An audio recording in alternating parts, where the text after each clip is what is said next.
Sinkuramusizaako nnyo mukwano gwange yonna gy'osinza oba ng'otuwuliriza okola ky'amaanyi nnyo okwekuumira ku mayingo gano aga UG Update TV.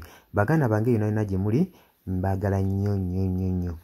Ofono Opondo ono nno munnakibiina kya NRM National Resistance Movement avuddeyo n'ayambalira Mwami Yoweri Kaguta Museveni nga kyamaani w'ekibiina kino ekya NRM ku ebyo ebyagenda mu maaso n'okulabikira mu bio elections ezaali e Kawempe n'Obufiggwa mukwano gwange ali eyampuliriza. Agenze mu maaso n'okucriticizinga n'ebyo ebyogerwa nti nno NRM baagibba akalulu era agamba bino byabwewussa. Buli muntu akimanyi bulungi nti nno NRM tesobola kuwangula kalulu k'e Kawempe ate era teyakawangula. Kuva myaka 25 mabega NRM tewangulangako kalulu k'e Kawempe era ekyakibaatulidde lunywe. N'abagamba nti nno NRM ejjuddemu empisa embi eza buli kika ate era nga yawaba kati ne direction gy'eriko nkyamu, tebamanyi gye bava, tebamanyi na gye badda. Ye agamba bw'ati Ofono Opondo nti yali asuubira nti okwetaba kwa NRM mu kalulu k'e Kawempe North yesi bajja kwetabamu, naye yali amanyi nti no bagenda kujja kulaga nti bampisa nnungi, kulaga mpisa zaabwe nti bagenda kweyisa bulungi mu kalulu akanajja aka 2026 gen elections. Naye kyamuggyako enviri ku mutwe we yalaba nga ate enneeyisa gye beeyisaamu mwe muli n'okubba obululu, mwe muli okutuntuza abantu, okuba bannamawulire, empolesa empisa envundu, okudeployinga heavy security bataliyani z'amagye, mwali aba UPDF, aba JAT, mwalimu aba CMI, abantu ne basooka bakubwa emiggo, abasinga ne bawambibwa ne babuzibwawo, ne gye tuli kati abamu tebamanyikiddwako mayitire, abamu ne basibwa. Agambye emize egifaanaganako ng'egyo gyonna gyonna girabikiddwako mu just by elections ez'e Kawempe. Ekintu kye yali tasuubira, yali asuubira nti nno NRM ku luno bagenda kwekumako bajje balage empisa ennungi nti beeyise bulungi eri mu bantu, ng'era bakimanyi bulungi nnyo nti nno kano akalulu tebasobola kubanga bakawangula. Oyo Ofono Opondo avuddeyo n'ayambalira ekibiina kye ekya NRM ng'akigamba kyekomeko kubanga ebijja mu maaso byandibeera nga si birungi. Olowooza ki ku nsonga eno Ofono Opondo okuvaayo criticizinga ekibiina kye ekya NRM kyamaze nakyo ebbanga eddene? Nagambye oli ku UG Update TV kw'osinza oba ng'otuwuliriza, gwe atanatwegattako kkirira wansi, waliwo ekigambo subscribe kikoneko obeere ng'okutwegattako ddala bulungi nnyo mukwano gwange ali eyampuliriza. Mbaagaliza olunaku olulungi. Mweraba. Yes, oli ku UG Update TV kw'osinzira okuba ng'otuwuliriza gwe mukwano gwange yonna yenna ali eyo. Gwe nagambye agala otweyungako, agala okweyunga ku channel eno, kirira wansi waliwo ekigambo subscribe kikoneko okoonene mukadde. Temwerabirako na mukadde kubanga akadde ako mukwano gwange gakuyambako nnyo okuleetera notification message bwe waba nga waliwo information yonna gye tutaddeko. Ate buli wo subscribing obeera otufollowinze, kitegeeza buli kimu kye tunaateekako ojja kubanga okifuna gwe mukwano gwange. Leka okipingwe ng'oli updated ku buli kimu ekigenda mu maaso mu ggwanga gwali eyampuliriza.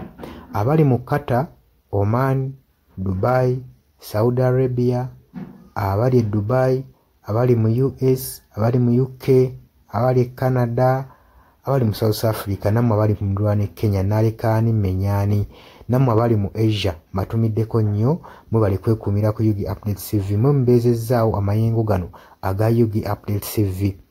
Mikwano gyange sola beebaza kinnoomu, wabula nsazeewo nkozese lino eddoboozi ery'ewamu nsobole okubeebaza. Mwebale kuyimirizaawo channel eno, mwebale mwabajja naddala mwabajja mu comment section ne mukomentinga ne muteekako endowooza yammwe ne mutangaaza bannayuganda ku ki ekiteekeddwa ekituufu okukolebwa gwe okusinziira ku ndowooza yo. So mwena muna batajjangako mu comment section, mbakubiriza okujja mu comment section muteekeko ebirowoozo byammwe, mutangaaze eggwanga ku biki byaba bagenze mu bukyamu ne bikolebwa mu bukyamu eri bannayuganda. Dani ku Airlines e Kenya nawe nkutumiddeko ennyo, naye jangu mu comment section oteese, toteekako buteesi linnya lyo, mujje mu comment section mwe abasharinga, aba likinga nammwe abasubscribinga mwe muyimirizaawo amayengo ga channel eno. Enamba y'essimu gye mbateeredde awo ya nooti 726 nooti emu 679. Eyo enamba ya WhatsApp eri mu kimyufu. Ye namba gy'ogenda oyita kuba gy'osobola okuyitako gwe mukwano gwange ayagala okulanga wamu naffe. Ng'alina bizinensi yo ng'ogyagala tugikulangire nga wandyetaaze ogikulangira. Eyo namba gy'oba oyitako ku WhatsApp osobole okubanga naye bizinensi yo gikuba abantu tugikulangire gwe mukwano gwange ali eyo ampuliriza.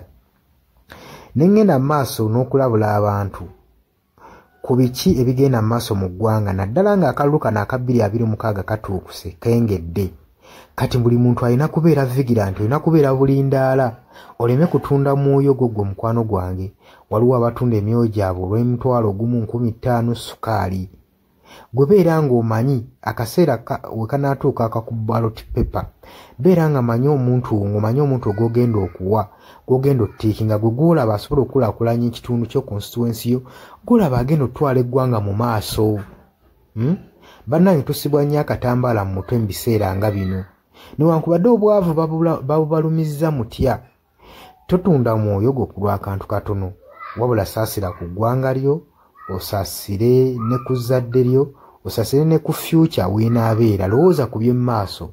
Weewaawo abamu muyinza okulowooza ng'ebyo tabakwatako nga tebikwatako, naye ensobi yonna ekolebwa eiza relative, sengaawo, maamawo, kojjaawo, biyinza otuuka ng'ekyo ekizibu gwe kyetooloddeko, ate olaba ebikwatirako biyinza otuuka essa ne byetooloola ne bifundikira nga bikkutteko gwe mukwano gwange ali eyo.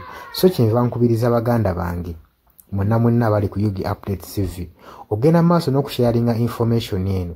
Baganda baffe beebereremu ate era baleme kutunda mwoyo gwa ggwanga, babeere nga batambulira ku mazima, nga bayimirira ku mazima, nga bayimirirawo ku lw'eggwanga lyaffe erijja mu maaso, ku lwa future y'abantu baffe n'eggwanga lyaffe mu maaso, kubanga buli muntu ekigenda mu maaso kati akiraba. Gwe atalaba kigenda mu maaso nkakasa obeera muzibe. Ate era ne muzibe naye alina byawulira ebimutyemula omutima, kati n'amanya nti no mu ggwanga mulimu kino. So nkubiriza buli omu obeere lalabayi wa munno, osobole okuba nga oli kalabalaba w'oyo ku biki ebigenda mu maaso. Obakubirize n'omubakubiriza. Waliwo abali mu byalo nga tebamanyi kigenda mu maaso. Mubaagaliza subscribinga ku mikutu gino bategere ebigenda mu maaso mu ggwanga lyaffe. Wakati smartphone zajja gwe mukwano gwange ali eyo. Wabula mbaagaliza olunaku olulungi, mubale kwekumira ku Yugi Update TV, mubatana subscribinga mugere mu maaso n'okusubscribinga. Mbaagala nnyo era mweraba.